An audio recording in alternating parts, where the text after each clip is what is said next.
off. This is Psychotic.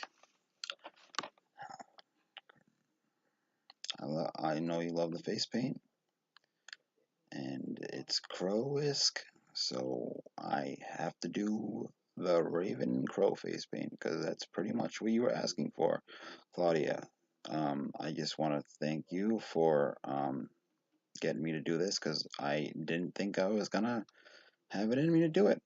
But after a day of thinking about it and reading the poem, I've finally come to terms that this is the recording that I'm gonna go for. And if it sucks, I'm sorry. I can always record it tomorrow if it doesn't come out the way I want it to. But anyways, if this is what you like, then let me know. Let me know the obvious opinions of what you think. So here's Psychotic. Wishing you a Merry Christmas, Claudia, and Happy Holidays. I'm going to attempt to do The Crow, The Raven by Edgar Allan Poe. Once upon a midnight dreary, while I pondered, weak and weary, over many a quaint, curious volume of forgotten lore.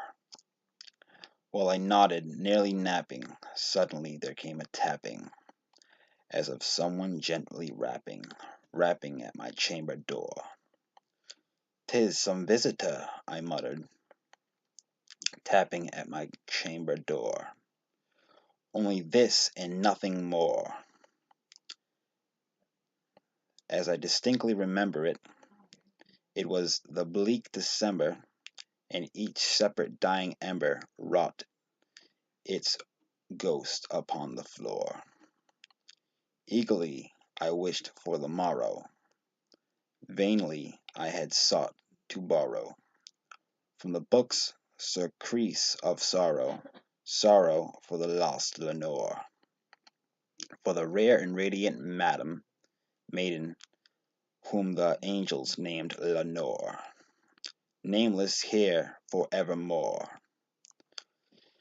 And the sinking, sad, uncertain rustling of each purple curtain filled me with fantastic terrors never felt before. So that now, to still the beating of my heart, I stood repeating, "'Tis some visitor entreating entrance at my chamber door.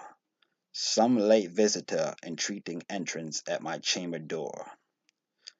This it is and nothing more." Previously my soul grew stronger, hesitating then no longer. "Sir," and I, or "Madam, truly your forgiveness I implore. But the fact is, I was napping, and so gently you came rapping, and faintly you came tapping at my chamber door. That I secree was sure I heard you. Here opened wide the door. Darkness there and nothing more. Deep into the darkness peering, long I stood there wondering, fearing, doubting, dreaming, dreams of no mortal ever dared to dream before.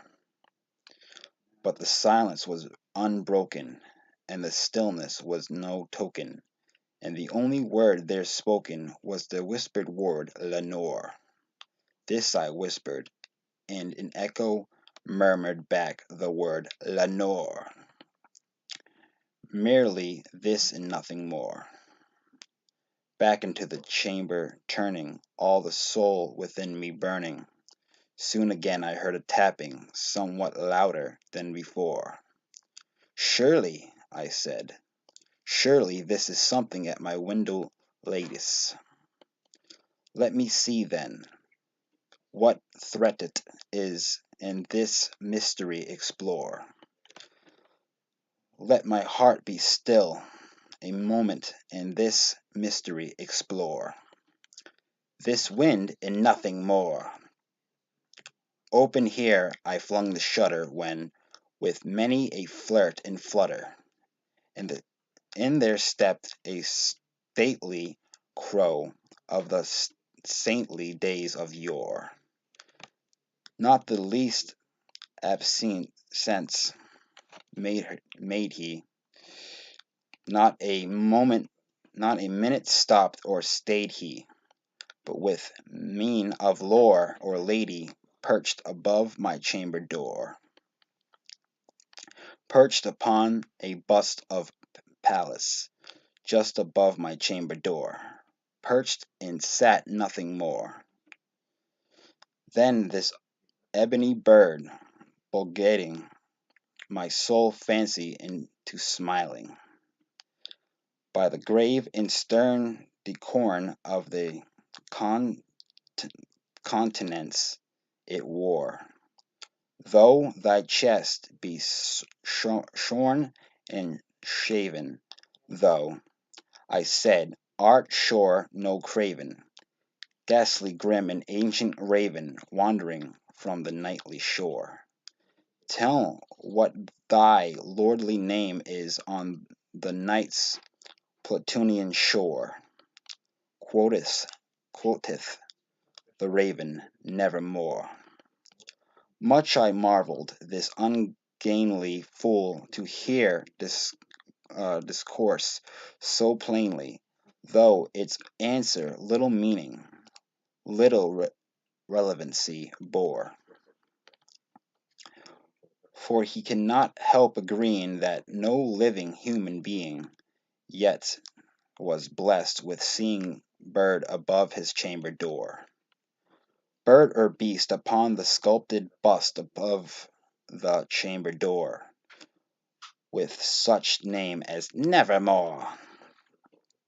But the raven, sitting lonely on the placid bust, spoke only one word, as if his soul in the one word did outpour.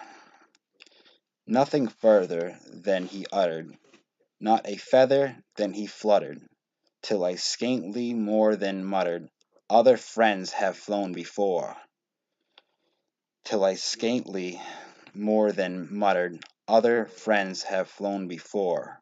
On the morrow he will leave me, as my hopes have flown before.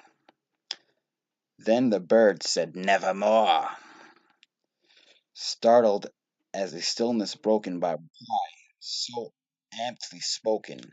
Doubtless, said I, what it utters is its only shock in store, caught from some unhappy master whom unmercifully disaster followed fast and followed faster till his songs one burden bore, till the degrees of his hope that melancholy burden bore of nevermore. But the raven still beguiling all my fancy into smiling. Straight I wheeled a cushioned seat in front of bird in bust and door. Then upon a velvet sinking, I betook myself to linking fancy upon my fancy, thinking what this ominous bird of yore, what this grim, ungainly, ghastly, gaunt, and ominous bird of yore meant in croaking Nevermore. This I sat engaged in guessing, not no syllable expressing, to the fowl whose fiery eyes now burnt into my bosom's core.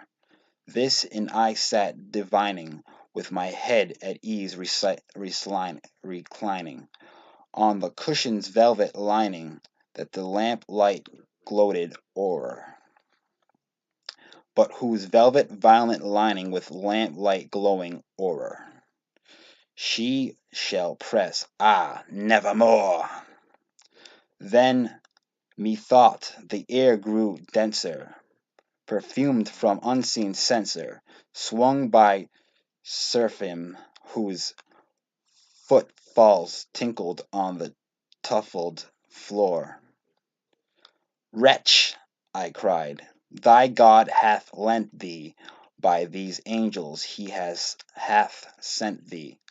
Respite, respite, nepenthe, from thy memories of Lenore. Quaff, oh quaff, this kind of nepenthe of, and forget this lost Lenore. Quoth the raven, nevermore. Prophet, said I, thing of evil, prophet still, if bird or devil, whether tempest sent or whether tempest tossed thee here ashore, desolate yet undaunted on this deserted land enchanted, on this home by horror haunted, tell me truly, I implore, is there balm in Galland? Tell me, I implore. Quoth the raven, nevermore. Prophet, said I, thing of evil, prophet still if bird or devil, by the heaven that bends above us, by that God we both adore, tell this soul with sorrow laden if, within the distant Aidenn, it shall clasp a sainted maiden who the angels named Lenore. Clasp a rare and radiant maiden who the angels named Lenore. Quaith the raven, nevermore.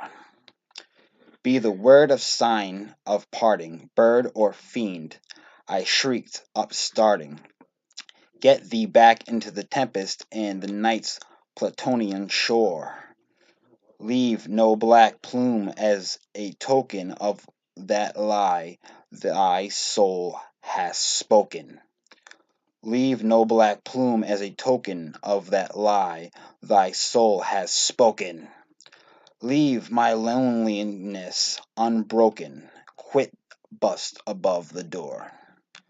Take thy beak from out of my heart, and take thy from off my door, quoth the raven, nevermore. And the raven, never fleeting, still is sitting, still is sitting on the pallid bust of Pallas, that's a tongue twister, just above my chamber door, and his eyes have all the seeing of a demon's that is dreaming, and the lamplight o'er him streaming throws his shadows on the floor, and my soul from out of the shadow that lies floating on the floor, shall it be lifted? Nevermore. Finally, I quote the raven and end it with this. It can't rain all the time. And my favorite line, victims, aren't we all?